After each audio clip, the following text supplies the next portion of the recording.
April 15th, 1989. An FA Cup semi-final. A beautiful spring day. But within just 36 seconds, a single catastrophic decision would lead to Britain's deadliest sporting disaster. Then came something even worse, a coordinated campaign to blame the victims for their own deaths. This isn't just a story about a tragedy. It's a story about a 27-year fight for truth, a newspaper that printed lies, and a cover-up that reached the highest levels of British power. What really happened at Hillsborough? And why did it take nearly 3 decades for the world to learn the truth? But the disaster was only the beginning. What happened next would become one of the greatest injustices in British legal history. To understand Hillsborough, we must understand the era. The 1980s in Britain were a time of intense friction between football fans and the authorities. Hooliganism was a genuine problem, and the response was brutal. Many stadiums became like cages, with high steel fences penning fans in. The Hillsborough Stadium in Sheffield was chosen to host the FA Cup semi-final between Liverpool and Nottingham Forest. But this venue had a dangerous secret. Just 8 years earlier, in 1981, a serious crush occurred at the same Leppings Lane end, injuring 38 fans. The police knew, the stadium owners knew, the warning signs were there. The Leppings Lane stand was a death trap in waiting. A small number of turnstiles served a large number of fans. Beyond them, a narrow tunnel fed directly into fenced-in pens.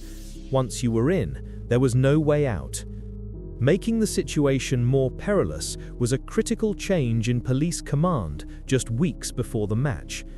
Chief Superintendent Brian Mole, an experienced officer familiar with the ground, was replaced by the newly promoted David Duckfield, who had never before commanded a match of this scale. The stage was set for catastrophe. As thousands of happy, expectant fans made their way to the match that day, no one could have imagined that the very measures supposedly designed to protect them were about to turn lethal. By 2:30 p.m., a serious bottleneck developed outside the Leppings Lane turnstiles. Thousands of Liverpool fans were funneled into a tight space. The situation was becoming dangerous. Inside, the 2 central pens were already packed, but the perimeter gates were shut, meaning fans couldn't be redirected to the emptier side pens. In the police control box, faced with a potential crisis outside the ground, Chief Superintendent Duckenfield made a fateful choice. At 2:52 p.m., he gave the order, "Open exit gate C." What happened next was inevitable. Around 2,000 fans streamed through the opened gate.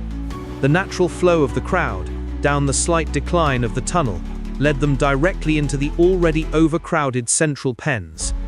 The result was a horrific, compressive force.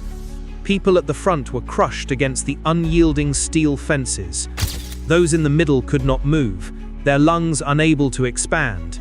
The air was squeezed from their bodies. On the pitch, the match kicked off, but on the terraces, a fight for life was underway.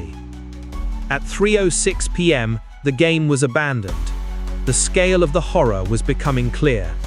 Fans themselves became the first responders, using advertising hoardings as makeshift stretchers.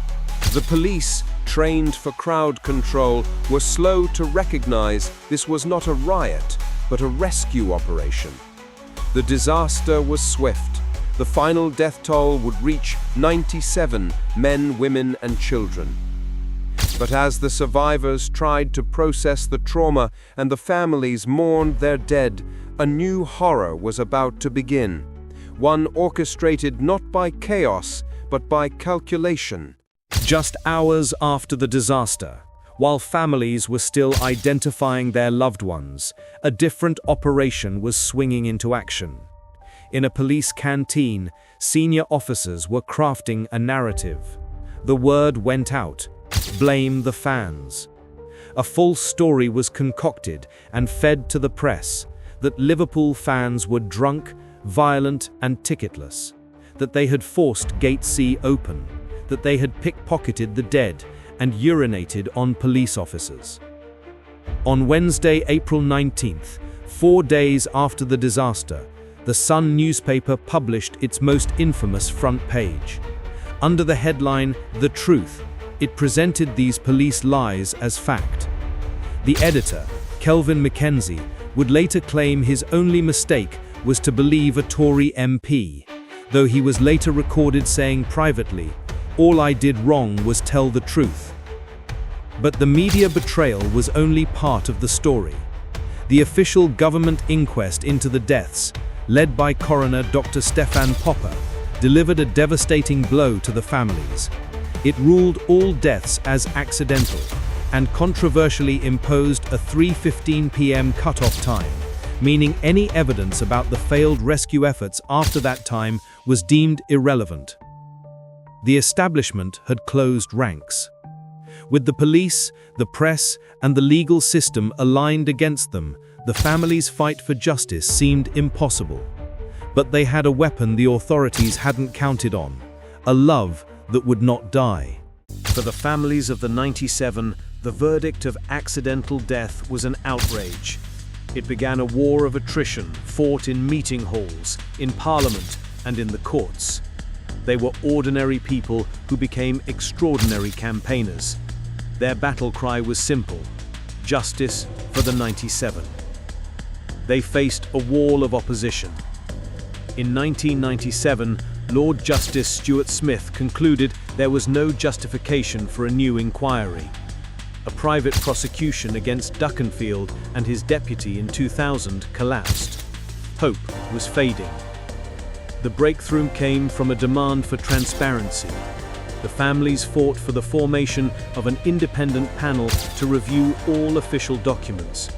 In 2009, the Hillsborough Independent Panel was formed. For 3 years, it sifted through over 450,000 previously hidden documents.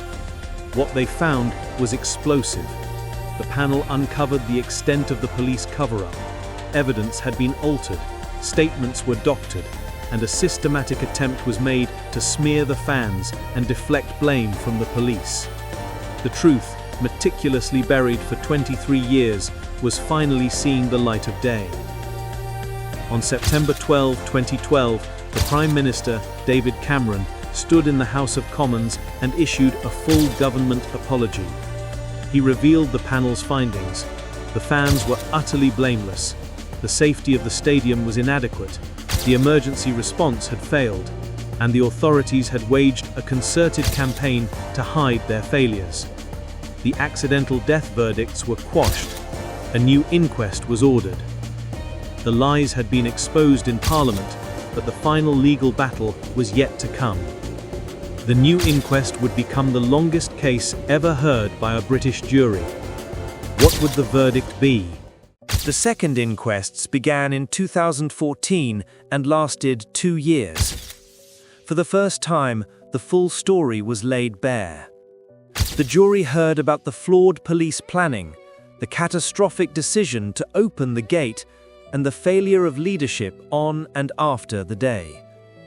On April 26, 2016, after 2 years of evidence and 2 days of deliberation, the jury returned its verdict. The 96 victims, the 97th victim, Andrew Devine, would be officially recognized in 2021, were unlawfully killed.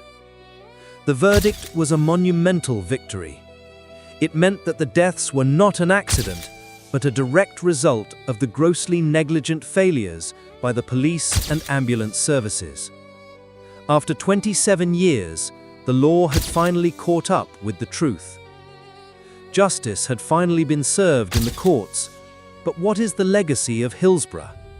And in an age of misinformation, what lessons does this story hold for all of us today? The legacy of Hillsborough is complex. It's a story of profound failure and a wound on the city of Liverpool that will never fully heal.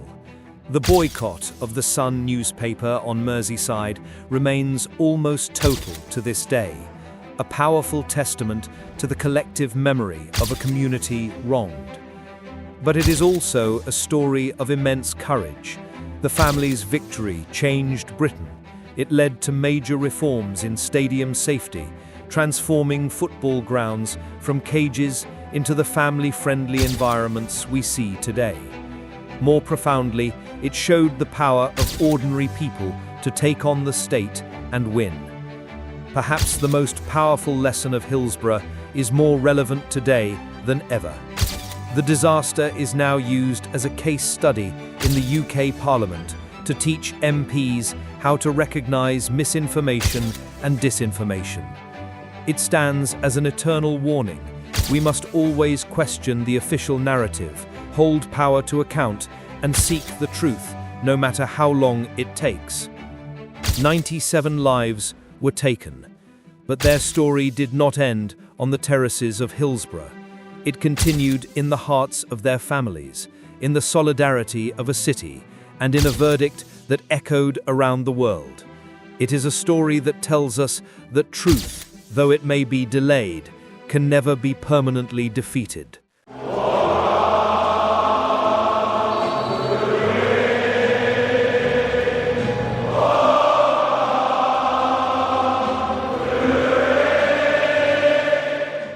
If you found this deep dive into Hillsborough important, this video on the Hazel disaster is essential for you. We break down another historic injustice. Watch it next before you go.